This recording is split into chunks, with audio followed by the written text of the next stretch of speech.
कुर्वति प्रभुस्तुल्यमनोवृत्ते पार्श्वनाथ श्रियेस्तु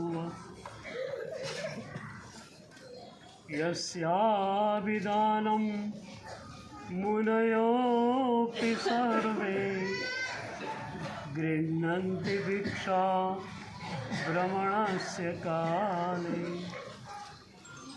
मिष्टान्नपानाम्बरपूर्णकामा स गौतमो यच्छतु वाञ्छितं मे।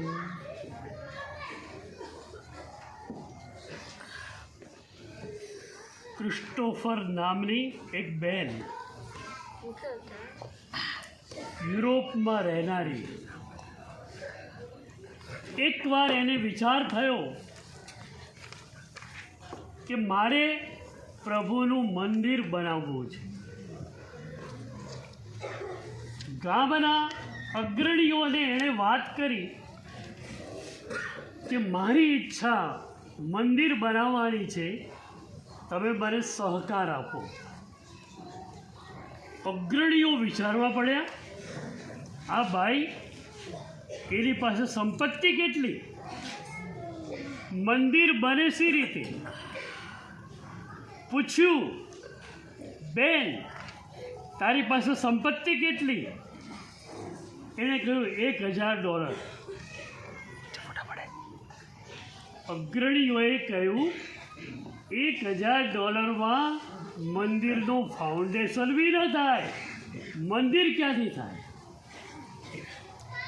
એ વખતે બહેને જે ગણિત સમજાવ્યું અદ્ભુત,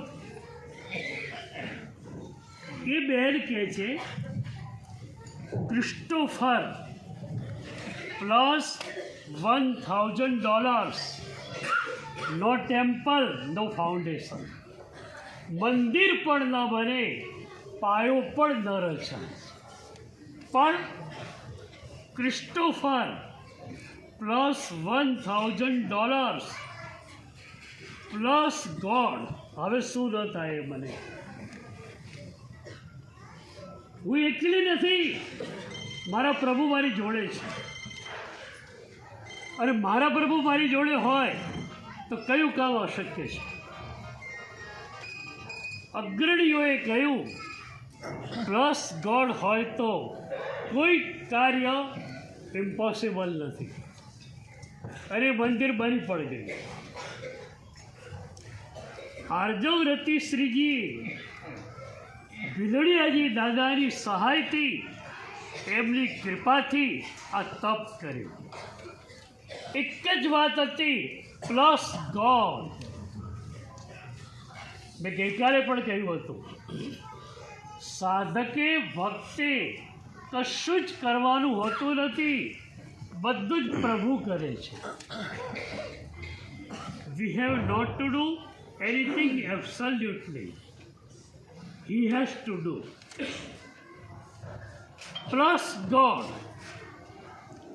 અનુમોદના માટે તમે આવી ગયા છો. અમારા સમુદાય માટે, વાવ પંથક સમાજ માટે આ એક ઐતિહાસિક ગૌરવ ગાથા છે.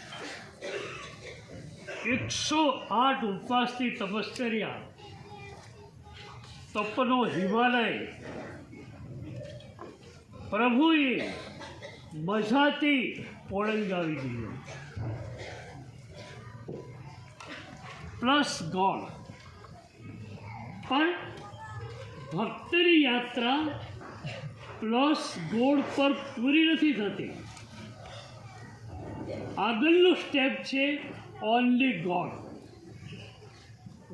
પ્લસ ગોડમાં તો ભક્ત પણ છે, પ્રભુ પણ છે. પ્રભુ મારા વત્તા તું. પણ નહીં, ભક્તને હાજર રહેવું જ નથી. ભક્ત પોતાની પૂરી ચેતનાને પરમ ચેતનામાં ઓગાળી નાખવાની છે, અને એટલે પ્લસ ગોડ, પછી ઓનલી ગોડ. મીરાના જીવનની ઘટના છે. સભી સાજનો સમય મીરા ગુરુના આશ્રમે ગયેલી. દ્વાર બંધ છે. મીરાએ ટકોરા લગાવ્યા. અંદરથી ગુરુનો અવાજ આવ્યો, કોણ છે? મીરાએ કહ્યું, હું મીરા, પ્રભુ ચરણોની દાસી. કેટલી મજાની રીતે મીરાએ પોતાને ઇન્ટ્રોડ્યુસ કરી છે. હું મીરા, પ્રભુના ચરણોની દાસી. દ્વાર ખુલ્યું. મીરા અંદર ગઈ, ગુરુના ચરણોમાં ઝૂકી. અને એ વખતે ગુરુ મીરાને પૂછે છે, મીરા, તે હમણાં કહ્યું હું મીરા, પ્રભુના ચરણોની દાસી.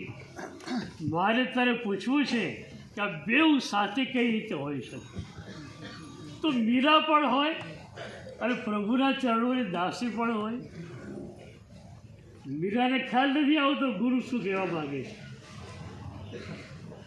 ગુરુએ કહ્યું, પ્રભુના ચરણોની દાસી એટલે શું? તું પ્રભુની ભક્ત છે. ભક્તિનો અર્થ શું? તારા જીવનનું બંધ પરમાત્માના સમંદરમાં એકમેક થઈ જાય, એકાકાર થઈ જાય, વિલુપ્ત થઈ જાય, એનું નામ ભક્તિ છે.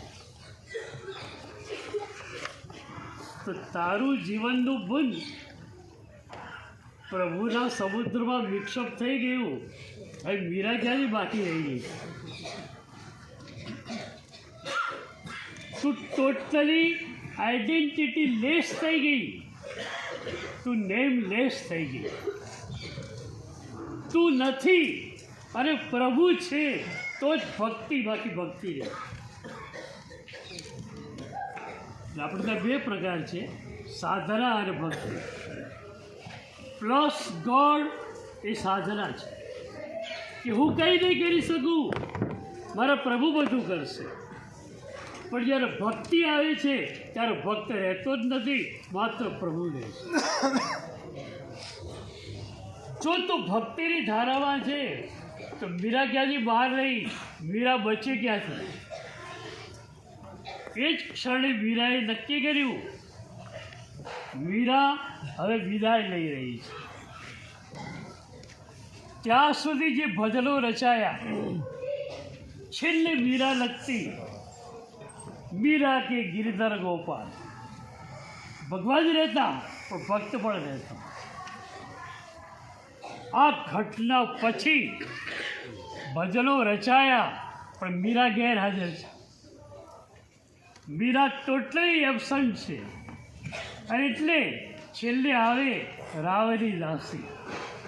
મીરા ગઈ, પ્રભુ પ્રગટ્યા. આ સમર્પણ હતું. આર્જવ રતિશ્રીની આજની મૂંઝવણ એ છે કે મેં 108 તપ કર્યા હોય, ઉપવાસ કર્યા હોય, તો હું એને સમર્પિત કરું ને. એણે કરાવ્યા એમ નહીં, એણે જ કર્યા છે. સાધકની ધારામાં કહી શકો એણે કરાવ્યા, કારણ તમે છો. પણ ભક્તિની ધારામાં તમે છો જ નહીં. હું કઈ રીતે કહું મેં ઉપવાસ કર્યા, હું અને તું એક થઈ ગયા. મીરાને કોકે પૂછેલું, તું આટલું નાચે છે, થાકતી નથી? શું મીરાનો જવાબ છે એ કે હું ક્યાં નાચું છું? I am not dancing, he is dancing. હું નથી નાચતી, એ નાચે છે. એ નચાવે છે એમ પણ નહીં, એ નાચે છે. તો આપણે પણ પહેલાં પ્લસ ગોડની ભૂમિકા પર આવવાનું છે, પછી ઓનલી ગોડની ભૂમિકા પર આવવાનું છે. તપસ્વીની સાધ્વીજી પાસે આપણે માગીએ કે તમે પહેલાં પ્લસ ગોડની ભૂમિકાઓ પર ગયા, પછી ઓનલી ગોડની ભૂમિકાઓ પર ગયા. અમને પણ એ ભૂમિકા તમે આપો એવું આજે આપણે એમની પાસે ગયા.